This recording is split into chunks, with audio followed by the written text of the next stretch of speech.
आज पवित्र सालेपुर माटी मधुबाबूंकर माटी आज मधुमाटी सांबादिक संघर नूतन कार्यालय उद्घाटित है। बहुत खुशी जे सालेपुर माटी गोटे समस्त समाज कल्याण गाँ गाँव लोक मान सुविधा आमर समस्त सांबादिक भाई माने अति श्रद्धार सहित एभली एक पदक्षेप नहीं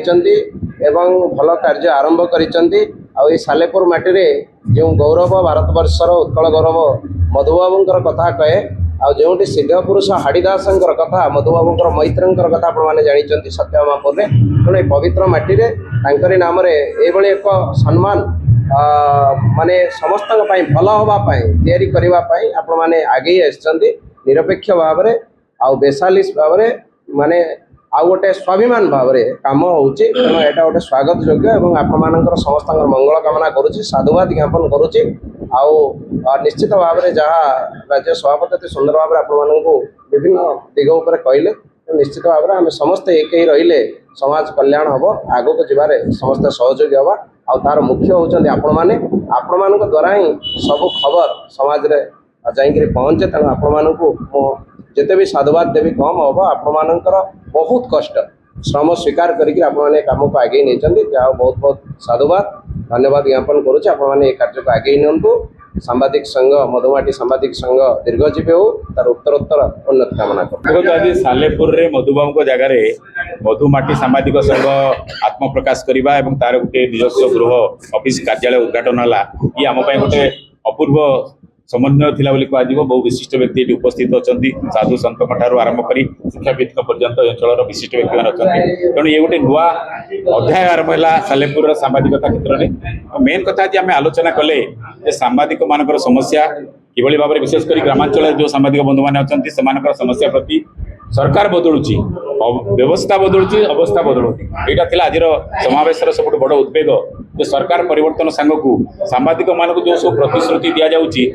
खिलाफ करा ओडिशार वर्तमान जो दल आसी क्षमता को सेमाने प्रतिश्रुति देते निर्वाचन पूर्व जो सामाजिक जो पेंशन प्रोटेक्शन एक्टिविशन नहीं आम आंदोलन करुचु तार समाधान करा गोटे प्रेस मीडिया फ्रेंडली वातावरण तैयारी करा। आज 2 वर्ष पाखापाखि पूरा को जाऊँगी आम अनुभव करूना जे गोटे डिमांड आम फुलफिल है ना नहीं आज ये कार्यक्रम में उद्वेग प्रकाश पाई आगामी दिन में आम जो कथा कहूँ जे जो एक्टिविशन फाइल पड़ी रही 100 सामाजिकर आपंकर सुरक्षा आईन है ना प्रोटेक्शन एक्ट ना ये सब कथा को लेकिन बारंबार मुख्यमंत्री दृष्टि आकर्षण कर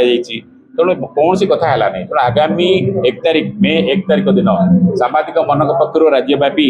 जो बहुजय आह्वान क्रमे जो गणधारणा दिज्व प्रतिवाद धारणा दिज्व श्रमिक दिवस को मे दिवस को ओडिशा सांबादिक यूनियन प्रतिवाद दिवस रूप पालन कर सालेपुर सामिल हम सालेपुर सांबादिक बंधु मैंने कला बैच पिंधिक सामिल हे आ मोर विश्वास जेहेतु यहाँ हूँ मधुमाटी मधुबाबू जगह आर संदेश सारा राज्य को जीव और सरकार पर गोटे चाप पड़ो जे आज आमको जो प्रतिश्रुति दिया गतकाली आज बेंगल में निर्वाचन चली प्रतिश्रुति दि जाऊँगी ओडिशा को प्रतारणा दिगला बेंगल यहाँ सफल हम कि ये गोटे प्रश्नवाची आम मन में आसूसी ओडिशा को जहाँ कहला ओडिशार सांबादिक मान जहाँ कहला निर्वाचन समय करागला ना 2 वर्ष पाखापाखि है बेंगल में कहला 5,000 टका पेंशन दिज्व तेणु आमर मत आज प्रश्न ओडिशा पर बेंगल को कहीं प्रतारित करा जोटा करें जोटा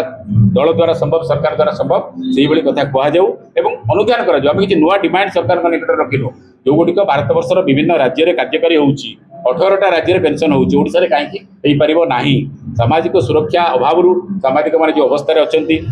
से कथा सरकार मत जाना दरकार और मुख्यमंत्री पाखे समय रहा दरकार जे सामाजिक सहित से आलोचना करूँ से अवस्था अनुधान करूँ और जहाँ आवश्यक पदक्षेप ग्रहण।